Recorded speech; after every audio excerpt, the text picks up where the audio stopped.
Bienvenue sur le podcast du programme Équipement prioritaire de recherche France 2030, Villes durables et bâtiments innovants, porté par l'Université Gustave Eiffel et le CNRS, avec le soutien de l'Agence nationale de la recherche. Dans cette série, nous explorons les avancées scientifiques et technologiques qui façonnent les villes de demain. Plongez au cœur de la recherche et découvrez les experts qui font avancer la transition urbaine. Cet épisode porte sur le projet WAU, Wellbeing and Health Observatory within Urban Trajectories. Écoutons à présent les porteurs du projet.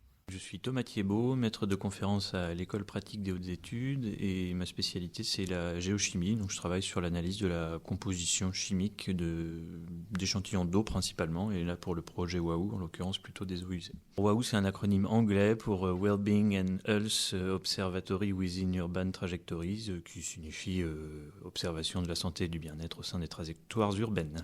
L'ambition de ce projet, c'est d'utiliser les eaux usées comme un élément qui porte des informations sur les usages et les pratiques qui sont réalisés par les résidents dans les zones urbaines et de finalement confronter ces informations à d'autres qu'on peut mobiliser par ailleurs, comme l'organisation urbaine d'un point de vue spatial, comme également différentes autres initiatives, comme on va travailler beaucoup sur la ville de Paris, mais l'Observatoire de la santé environnementale sur la ville de Paris, des données socio-économiques et aussi des données du bien-être donc subjectif et objectif de manière générale.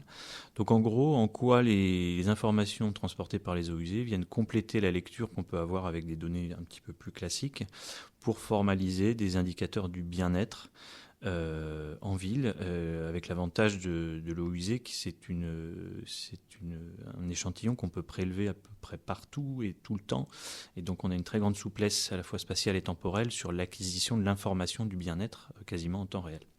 Le cas d'étude le plus classique pour récupérer les eaux usées, c'est l'entrée des stations d'épuration, parce qu'en fait, les stations de traitement des eaux usées ou stations d'épuration ont l'obligation légale de prélever tous les jours un échantillon représentatif, c'est ce qu'on appelle l'autosurveillance, dans lequel ils font une analyse de paramètres assez classique, et donc on a une bonne disponibilité de ces échantillons. Après, il est vrai que dès qu'on veut remonter dans les réseaux, si on reste sur l'exemple de la ville de Paris, on a une bonne connaissance de la structure du réseau, et donc en fonction de la bouche d'égout qu'on va ouvrir et du point qu'on va prélever, on est en capacité d'estimer la zone géographique finalement dont on a collecté les excrétas. Donc tout l'enjeu il est quand on est en station d'épuration, on est très intégrateur de plusieurs potentiellement millions d'habitants, alors quand on va remonter dans le réseau, donc on va avoir accès à peut-être des profils socio-économiques plus contrastés sur des zones plus délimitées. Le réseau, c'est une information qu'on a grâce au service technique de l'eau et de l'assainissement de la ville de Paris qui nous avait mis à disposition cette donnée. Donc en fait on a une arborescence, c'est-à-dire qu'on a un réseau qui est principalement orienté sud-est vers le nord-ouest, mais on a des arborescences, donc ce qui fait qu'il y a quelques points sur lesquels on peut être assez précis en termes de zone géographique et d'autres.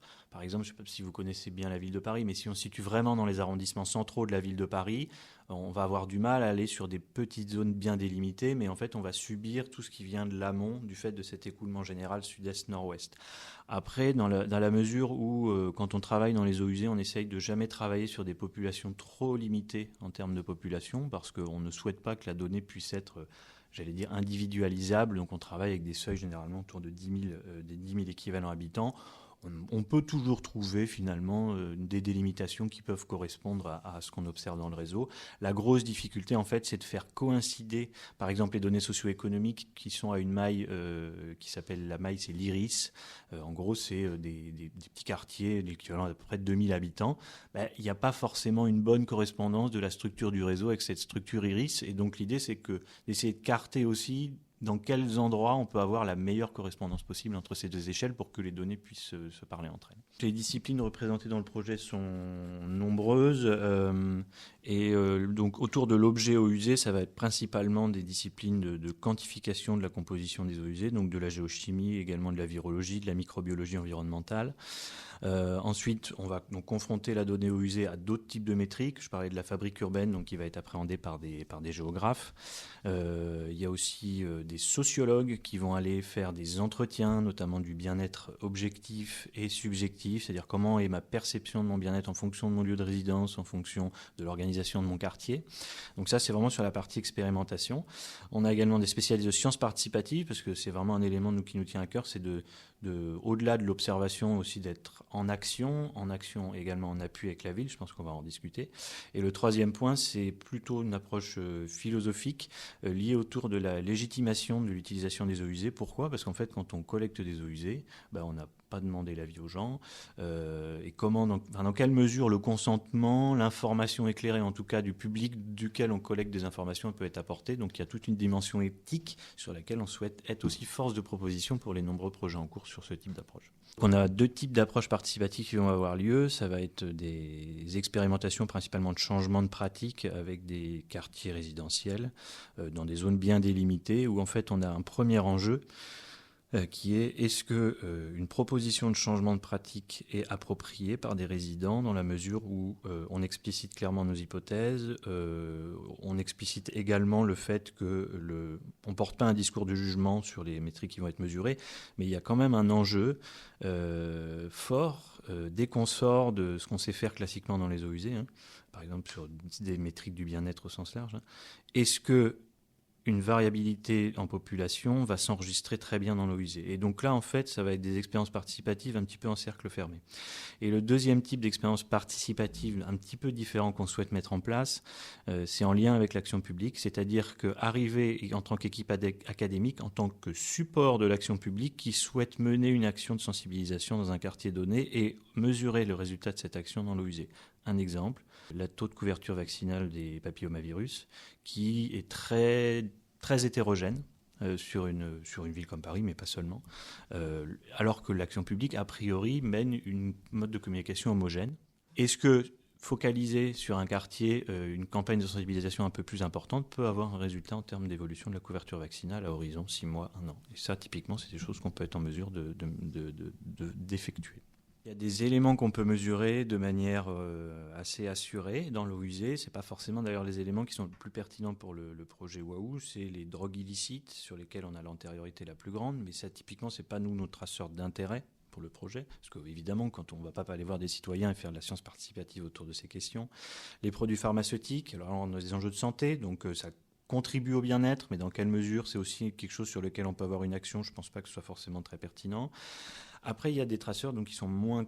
je dis traceurs, en gros, une molécule qui nous permet de revenir à un usage, qui sont un petit peu moins solides. Le bol alimentaire, c'est un bon exemple. On a des molécules indicatrices de consommation de fibres, de consommation de viande rouge, de viande blanche, de produits laitiers, de certains fruits.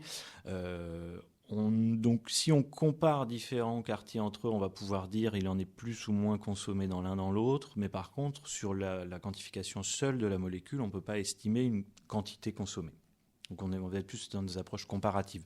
Donc, et un autre dernier exemple, c'est donc tout ce qui va être virologique, pathogène.